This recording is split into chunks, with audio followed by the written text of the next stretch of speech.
Everything's good? Everything's great. Got any good jokes, Carol Ann? No. No? Got any dirty jokes, Carol Ann? No, don't answer that. This is I PG. can't tell y'all jokes. I should have known she would. How's it going? It's going good, Mr. Sinclair. How about yourself? Chap lips windy today, like 30 miles an hour. Yeah. And I'm not complaining. Springtime. Springtime. Yeah. Springtime in Texas. It's coming. It's coming. Yep. So. The blue bonnets are in bloom. I've seen some today, starting to bloom up. Oh, good. Yeah. The wildflowers this time of the year in Texas, the wildflowers are stupendous. Mm-hmm. 2 more weeks, they'll be in full bloom. Yep. All the countryside looks like a big old palette. Absolutely. I read that somewhere. I didn't think of it myself. But I'm glad the guy who wrote it showed it to me because it's Absolutely. pretty good. So, Anybody on, Carol? oh yeah, howdy. Yeah, well, Welcome. It's just me. it's just you. Welcome. Welcome. Yeah. How you doing? Yeah. How you doing? Good. How you doing? Yeah, for all you folks that are watching this after the fact, don't forget. Learn all about the newest kind of dog training there ever is, lifestyle dog training. Don't forget it. Book is now available. Book, baby. Yep. Amazon? Amazon's almost got them. They haven't bought up a bunch yet. But I think April, middle or end of this month. Okay. So My bad? you get them book, baby. You get them in 48 hours. Oh, really? I got a huge close-up of that. You got a what? A close-up of that. Got a close up. A close-up of your book. Good book. All right. So there's half of all my lifetime secrets, folks. The other half's coming in the next book. And the book after that. Yeah. And the book after that. Yep. And the book after that. So, speaking of your book, Mm-hmm. you know, I've been thinking. We got a lot of dogs out here. A lot of people bring their dogs out here. And I heard someone over speak yesterday. Not yesterday, early this week, that said, my dog is stubborn. And I was like, I've never seen a stubborn dog. Seen stubborn mule. Yeah. But, you know, thinking about it, and a lot of these people that hit me that are saying this, that are having a hard time with their dogs, excuse me, and they bring them out here, a lot of first-time dog owners, Butch. Yep. You know, and to Hold me, on a minute here. We're going to work on our lighting. Hold that thought. One, it's gonna- take that center deal and then it's from the very center, the very middle, and then go one way or the other. It's right next to that. It's not that one, hit the other one. We forgot to turn our lights on, folks. No, it's right off the center. There we go. Now it'll go. Now it's going to go? Mm-hmm. Just don't hold it, just punch it. There you go. Turn it this way a little bit, see if we, there we go. Now hit that one. We got to get our lighting studio going, folks. Oops. Our engineer is going to step in front of the screen for a moment. somebody over there snoring, had a long day. Yeah. All right. Hopefully y'all can see us better now. Sorry. So, stubborn dogs, what do you got, Scott? Well, I was thinking, people bring dogs out. I've seen people in the street talking, oh, your dog's so well behaved. They are. I got 4 dogs. Yeah. You got 4 dogs, 5 dogs. Yeah. You know. At least. People saying dogs are stubborn and this, that, and the other, and a lot of first-time owners out there. And basically, they bought a dog because it was pretty. Hey, mamas. How you doing? Huh? I love you too. And Bush, what do you think about that? People buy dogs for looks or first-time owners. Right. And people don't put research into the dogs themselves. There's a thing called a casual dog owner. I understand that. Who wants a dog? Right. So with that being said, there's serious committed owners that actually research the breeds, and then there's casual dog owners. And it always comes back to the dog. Right. Maybe you know, I think it's the owners who are responsible for certain dogs instead of the other way around. Yeah, that's very true. Yeah. Yeah. But with that being said, you know, first-time dog owners. Okay. A lot of you out there have dogs, know dogs. Your comments are great. You're knowledgeable, but this is more like, what do you think about that? With certain breeds for certain people, is there certain for a rookie, a green, or the casual dog owner? There would be, except I can, you know, I always go with the every dog owner gets the dog they deserve is my mantra. That's what I seriously believe. No matter what the dog's breed is. No matter what the breed is. No matter what the breed is. You get what you put into it. Yeah. Yep. So, you know, if you like them, you will make them work. Mm-hmm. And unfortunately, some of us get dogs for the wrong reason. But if you'll do your research first, check out your living conditions, your lifestyle, and then find a dog whose general characteristics seem to match up with what you want. And after you find those characteristics, you know, pick the first 5 that come into your mind, which, you know, the number one that'll come into your mind will be whatever was in the last Disney movie you saw. Number 2 and 3 will be in the next 2 movies that you saw. Don't get that one. Yeah. And then go to what you're thinking about, right? Find those general characteristics of the breed, and remember they're just that. And then after you've researched that part, start thinking about the fact that that dog, no matter what those characteristics are, he only gonna be as good as what the work you put into it, folks. I'm sorry, it's just like raising a kid. Don't ever tell me that kids you see down in juvenile hall got great parents. It just don't equate. They don't match. And the same thing's gonna apply to your dogs. My opinion. So, with that being said, are there certain breeds that aren't good for first-time owners, though? I mean, what you said is fully correct, but a lot of people go in one ear out the other. Oh yeah. I don't care. I want a dog for what it looks like, or Right. not knowing nothing about what the dog's all about. Right. Deep to its core, to the genetics, you know. There's because dogs are more physically, genetically driven than humans. There's certain characteristics, or let's say not characteristics, there's certain traits that they have that are going to be exaggerated in this breed, but less in this breed, and more exaggerated in that breed than the other breed. Mm-hmm. And you do have to live with those characteristics. So, but let's say I'm a first-time buyer. Okay. And I don't know nothing about characteristics. I just want a dog. And that dog there looks pretty good to me, and I love that how it looks, and it looks cute, and it's going to be great. You know, I'm talking to people that are green. I know I'm simplifying this, but yeah, it's true. That's how a lot of people go about it. Yeah. You know, you're going to be miserable. And all of a sudden, 3 months later, I'm calling Mr. Capel. My dog's tearing up my house, and he's eating all the food off the counters. He ain't potty trained yet, and he chewed up my couch. Can you help me?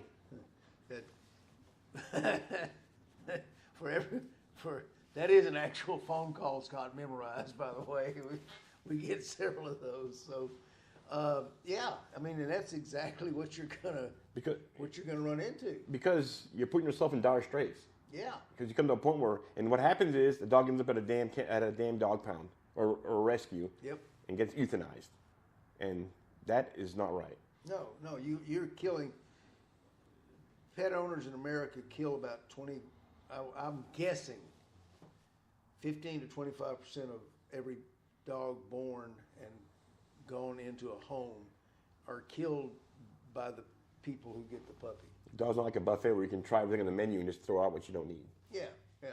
So to that end, Scott and I have been talking about it. We're gonna go over the 5 breeds.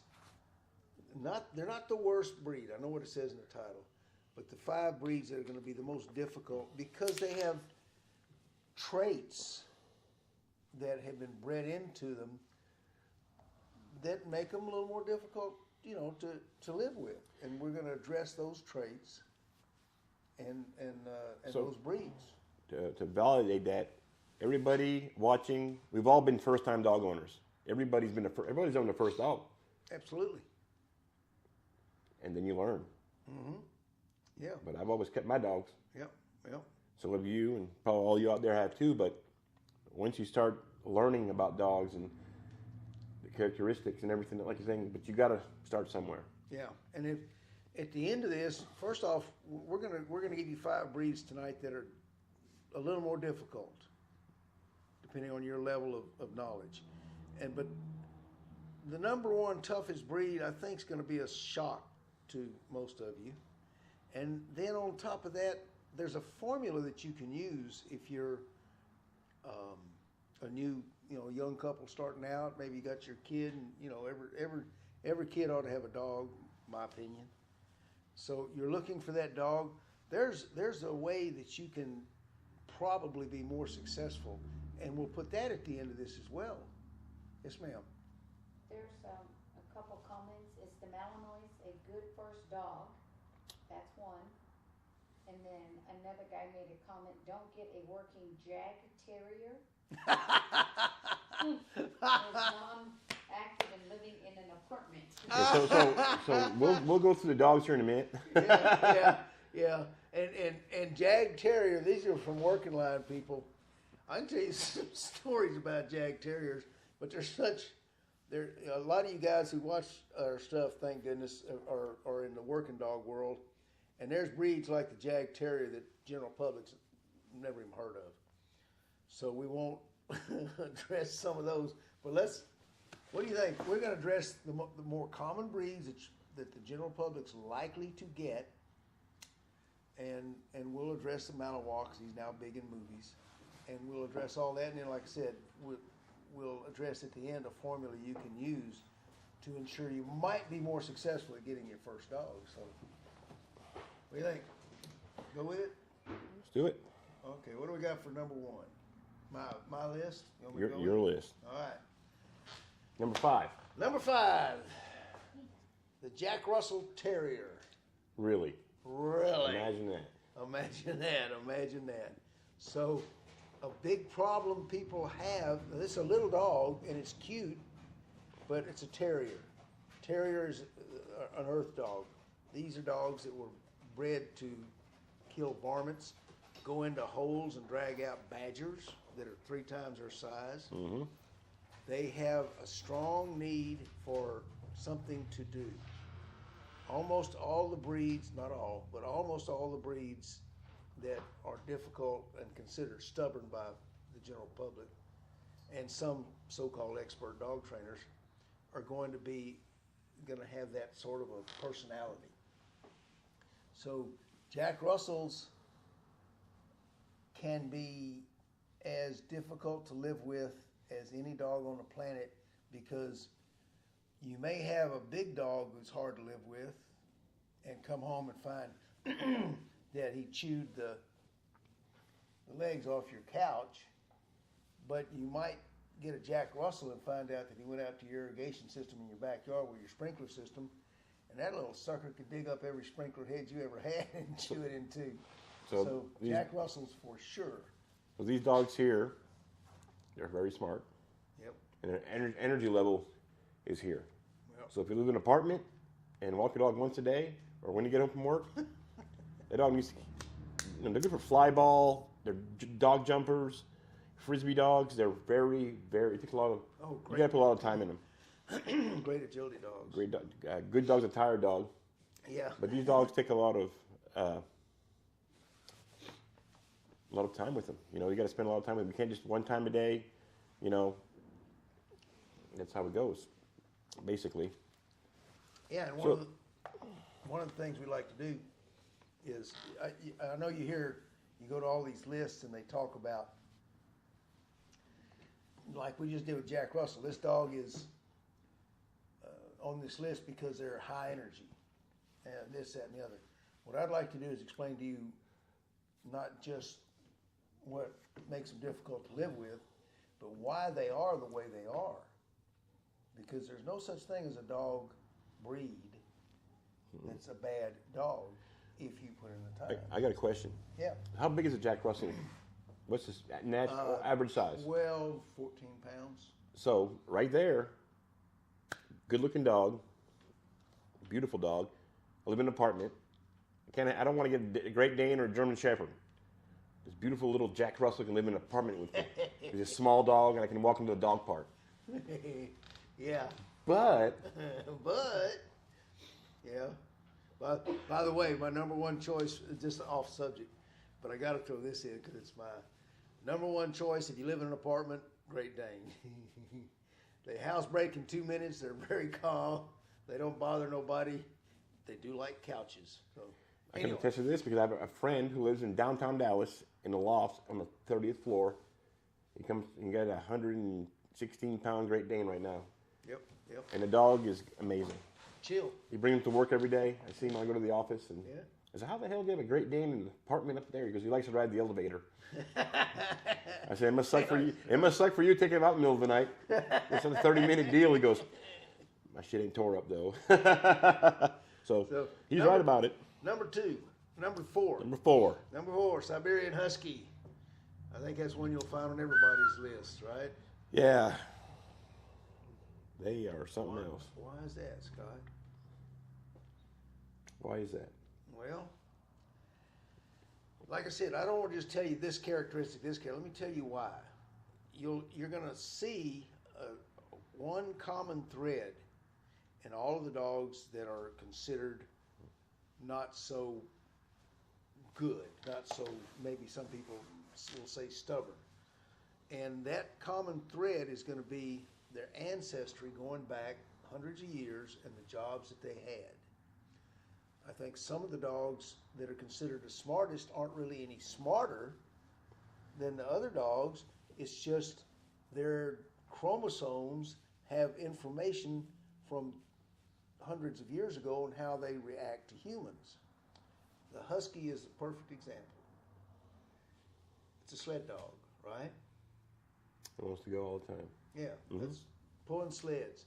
So way back when the Iditarod was run and they had to bring the medicine from Nome to Fairbanks or wherever it was to save the smallpox epidemic that was going around, they hooked up them Huskies, and the Huskies were ready to go, and they went pew pew, and the human sat back behind them on the sled and hollered mush, or was it oatmeal? No, it was mush. I'm sorry. Yeah, mush. Oatmeal. Mush. And that's, to this day, Huskies get the reputation of ignoring the owner and going out to do their own thing. They're a sled dog. That's how they relate to humans. They check out their own thing because they've never had a close job to do with humans. And because dogs have so many more chromosomes than we have, chromosomes can carry information that we call instincts. And this is personal opinion only, folks. I ain't saying it's right. I'm sure not no scientist. Thank goodness. And so their interaction with humans is to look at them and go. And that's what you still have to this day. Go ahead. Well, I'm going to say, they're as devoted as any dog. They really love you a lot, but, there's other things going on in their world, and they're ready to go get to it. So, let's go back to Huskies. Okay. So, they're good with children. They're great with people. Get along with other dogs fine. They're sled dogs. Oh, yeah. Absolutely. But you gotta tell a dog who's boss. You're mushing that dog. Yep. And what is the dog built for? To run. Going, yeah. So if you can be a good leader and work that dog like Jack Russell, same thing. That would needs to work a lot of work on that dog to keep him active. So those traits come in. I mean, they're great with people. They're great dogs all around. But the conditioning they've been conditioned for, you got to lead them, and you need to work them. Yep. Exercise, play with them. It's not 10 minutes outside throwing a ball. That ain't gonna work. No, it ain't gonna work at all. They need to go for, a while. Anyway. Yeah. So, number 3. This is another one that's high up on everybody's list. Malamute? I know what, huh? The Malamute? You can, No, that should be. That should. Hey, he fooled you there, did he? I know all you Mal owners. Mute. That's not the same Mal. No, I'd put the Rottweiler. The Rottie. Yep. Yes. For entirely different reasons than any of the other ones we've mentioned. So my background is the guard dog business, and if you're in the guard dog business, you got Rottweilers. At any given day that you pulled up to my kennel, you would see a dozen to 24 Rottweilers, right? And you know, I have owned Rottweilers, I have trained Rottweilers, I have been tasted by Rottweilers, and you know, they're really, like all the dogs, if you know how to go about them, they're great. But their ancestry is as drovers. The butcher's dog. I'm sure if you're into Rotties at all, you've heard this expression. They would drive cattle. They don't herd, despite what some of the breeders would like to tell you about their, you know, for publicity. Mm-hmm. They pushed cattle for the German farmers to the butcher's shop. To Rottenheim. Yeah. The butcher dog of Rottenheim. Yeah. Rottweiler. Rottweiler, yeah. Excuse me. So these dogs work pretty independent of their own in their job, just like the Huskies. As a result, I believe to this day, we have a saying in the guard dog business: a Rottweiler never ever works for you. They will, however, work with you, especially the males. And I do have to put a caveat to this when I say number 3 hardest for first-time owners. Female and male Rottweilers are almost like 2 distinctly different breeds. If you want a great family dog and a great kid dog, get a female Rottweiler. They are loving, they are devoted, they will take a kid poking them in the eye. They're wonderful dogs. If you are a big strapping male and you go out and deadlift 500 pounds every evening and run 4 miles every morning, and in between you go to the shooting range and fire off some stuff and then do a little MMA stuff in between, and it's your first time dog, do not get a male Rottweiler. Yeah. Because you will try to strong arm that sucker and he will bite you. And he will take all your martial arts training and shove it down the drain. Rotties, male Rotties are, you know, they're wanting to go push a bull down the road. Mm-hmm. And they literally are dogs that work with you, not for you. To be with a Rottie, you need to be a strong leader, but you need to be a leader, not a dictator. Being a dictator with a male Rottie will get you bit. For people who are familiar with the old alpha roll, it was very popular, you know, in the 70s. It was a new training technique.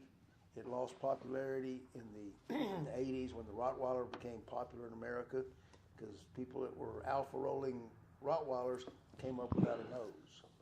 They don't take that stuff. So female Rotties are really a different. Male Rotties are tough. Get some experience before you get a male Rottie. Yeah. Learn a little bit about what you're doing. Even working them, they're yin and yang. Oh yeah, Scott can tell you. They're 2 totally different dogs. Yeah. Now that your approach, they're always in defensive mode. Right. But the male will stand his ground. Whereas the female will be more coagulating with the flow. Right. And even after the fact, if everything's done, you got to watch yourself with the males because they don't forget nothing. They're like elephants, mm-hmm. You know. Very true. Yep. Number 2. Oh, I know who all's listening. They're wondering where their dog's going to come in. The Malinois. The Belgian Mal. Belgian Mal. My gracious me, oh my, they're in the movies. They're in the SWAT teams. They're everywhere. They're everywhere. They fly.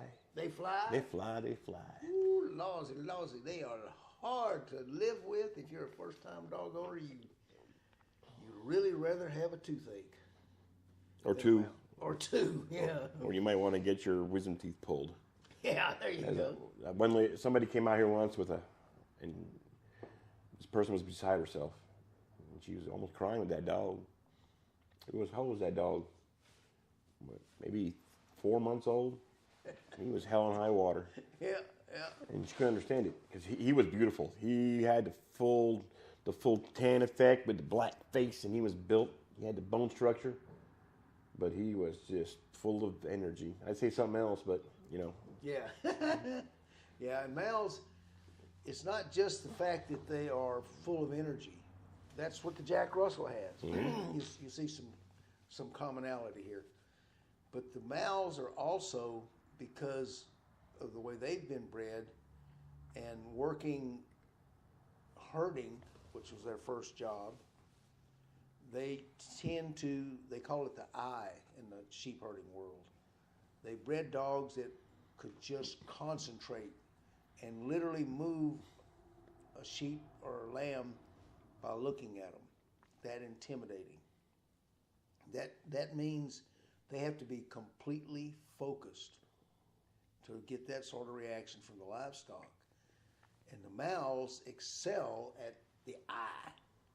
That also means their brain is completely focused on that object. So not only are males highly energetic, once they learn a job or a behavior, like, I don't know, eating your couch, they never forget. They stay with that behavior. They're outstanding police, military, and high-level working dogs when you're into really. But if you're a first-time dog owner, again, I hope we got a lot of first-time dog potential owners listening. I'll tell you exactly what I think is the best formula here at the end of all this. But the Malinois is what everyone's been waiting for us to say, and they're definitely not. These top 3 dogs especially, you can get by with a Husky, they're not going to be too destructive or dangerous. You can get by with a Jack Russell, they're small enough that you can grab them eventually. But living with these top 3 dogs it's tough. The dogs we're talking about now are also, like you're saying, military, police, protection dogs, guard dog companies. They're high-level dogs. Yep. Their ingenuity and their smarts are above and beyond. Yeah. You know, now like we said a while ago, if you're willing to put the time and research, you want a mal, research the mal, research it. There's plenty of material out there you can learn. Or call us. Heck. But you know, so there's one dog, one breed left. Do we want to close the door. So we started off with what? What did we start off with? Start off with a Jack Russell. Jack Russell, Husky, Rottweilers. Rottweilers, oh Lord. Malinois. Mouse. Mouse. Yep, we call them mouse. Yep. You know, it's cool to call them mouse. What could be left?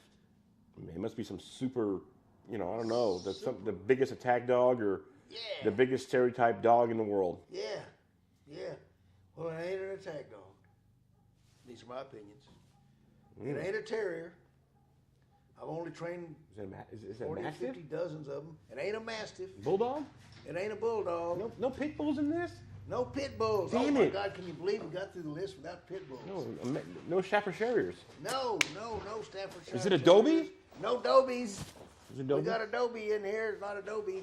What could be the most whatever you do, get it for the first time dog breed? Man, I want ice cream right now. You want ice cream? Chocolate ice cream? That'd be great. Oh, With chocolate sauce on it? chocolate sauce? What? Chocolate. Am I close? Chocolate Labrador Retriever. I'll be a doggone chocolate loving son of a gun. Yeah, you will be. Yes, you will be. I never would have thought of that. You will not find that dog listed on anybody's lists anywhere, because I think most of those lists are just generated by what they call algorithms, They just keep putting up a list to get views on YouTube or something. The chocolate Labrador Retriever. Now, let me be real clear, because there's a whole bunch of people out there not believing nothing I'm saying. I'm only going from experience from working with all of these dogs, training at least 100 to more of every breed we've mentioned. Except the Huskies, they're not that popular, thank goodness. But still, we got close to 100 of them. The chocolate Labrador Retriever, I do not know why this is.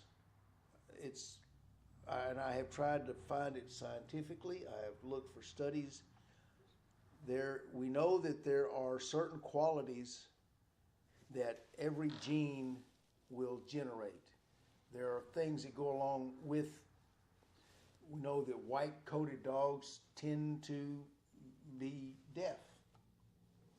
So there's characteristics with a trait, with color traits. Chocolate labs act different than black labs, great dogs. Yellow labs, great dogs. And there's one, I think I got a red lab or something. Someone else screwed with the colors a little bit. Chocolate labs make Malinois look like basset hounds. They are, for some reason, so driven, so high energy that their prey drive, once you take a ball, which is the best training award that there is for any working dog, once you take a ball and throw it for them one time, they literally cannot think of anything. You can't use it as a reward because they get so excited that they can only jump and go crazy.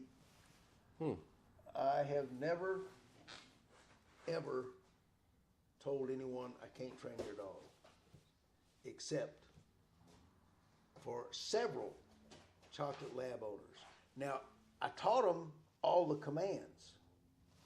So there's a difference between learning and doing. Just because you learn it doesn't mean you're good at it. Mm-hmm. Chocolate labs have such an intense energy level that their excitement just takes them out of the park. And, you know, they say go play with your dog 15, 20 minutes before you take him for a walk. A chocolate lab, you're going to have to play with him for an hour, hour and a half. Now, again, this list that I'm giving you comes from experience with training every one of these breeds. And the most difficult dog consistently that I've ever had to work with is a chocolate Labrador Retriever. The labs are great. All the standard colors are great. The English labs are the best of all. But the chocolate lab do not. First time. Don't first time. So now, what's a good formula for getting your first dog? If you're a young couple starting out, yeah, we got it, Carolyn. You have a compliment, it says great information, and another one that says it's got to be the color mutation of the chocolate lab. Ooh, great guy, whoever said that. Perfect. Second win. Yep, second win. Hey, Troy. Hey, Troy. You got her, bud. You nailed it. And like I said, the color mutation, colors carry other characteristics on those genes, and you nailed it right there. Just like the white dogs are deaf, chocolate labs have an energy level that is just unbelievable. So thank you, Troy. Great point. I'm glad you put it that way. So what do you do if you're a young couple, especially? And I'm gearing this towards couples that are starting out, especially with kids. Here's something you might try. For your first dog, do your research. Get all your ideas for the type of breed you want. And I get a lot of people call and ask me, well, what kind of dog is best for this? What kind? I want a this, I want a that. And I always tell them, at the end of the day, do your research. Our Doberman's getting into stuff. Stop it. At the end of the day, once you've done your research, you've narrowed it down to pick 3 breeds. And then you're going to do what Scott and I both said to never do when we started this out. You're going to look at those 3 breeds, and you're going to pick the one you like the looks of the best. But this is only after you've researched all their personality, all their traits, their working history, their breed history. Now you've done your research, because let's face it, you're going to feed this dog, wake up and pet him every day of your life. And you're going to take your hard-earned money and put food in his mouth. And if you got an ugly dog, you ain't never going to enjoy. No. You know, don't get the dog just based on your research. Put the 3 together after you've done your research and pick the best looking of those top 3 breeds. Because they're not always closing time. Is what? It ain't always closing time. There you go. It ain't always closing time. Some of you barroom boys will know what we're talking about. It ain't always closing time. Scott. Oh, jeez. So now, here's the second part of that little journey. Once you pick that breed, Doberman, Connie Corso, Of course so. King Charles Cavalier, Ooh, good dog. call your rescue groups, your local rescue groups. Here's what you can do. For your first dog, get a rescue. Get an adult rescue, because what you're going to be able to do is go get a dog whose personality is developed, his habits are developed. You'll be able to judge his energy level, maybe his desire to please, how affectionate he is. You can judge all these things because you've got an adult. He's formed. You know what you've got. Whereas when you start with a puppy, trust me, from the number of phone calls I get, I can honestly say this. When you start with a puppy for your first time dog, you got a 70-30 chance of screwing that dog up before he's a year old. Mm-hmm. But that rescue dog that you save can teach you what you need to know. So when his time goes on after teaching you, you can then go find that wonderful, best ever purebred breed puppy and be sure that you have the knowledge and the experience now to raise a really great dog. So that's my formula that I would strongly suggest. Yes, ma'am. There's a question. What's your opinion on the best first-time livestock guardian dog breed? Livestock guardian dog breed? Yes, sir. Well, you got to go with one of the Caucasian Pyrenees dogs. Probably an Anatolian, only because if you're really rural, Pyres are great. Caucasians are also good. The trouble with the Pyrenees is they are tend to roam. They like to go check out other things. If you're living near an urban center, they may go check other stuff out. Anatolians are excellent at livestock guardian, and they don't roam. They tend to stay with the pack, with the herd. Caucasians, Central Asians, these guys are just tough. They're just tough. And if you're in an urban area, they might mistake, Joe the plumber for a coyote if he happens to come around at the wrong time of night. So, that's not a good thing. No, not a good thing. So I'd go with Anatolians in general is one of the best. So Anything else, what do we Carol? think? No, that's it. That's all the questions we got for now. So I guess so. Okay. Well, that was very insightful. I hope it's going to be helpful. We'll, Yeah. Next week we'll do something. Unless you want to go back and do some protection stuff next week. Yeah, we could. If anybody out there has any topics they want to hit, feel free. When you're subscribing, put your question down. Oh yeah, subscribe, like, all that stuff. But I just had a thought. Let's do this.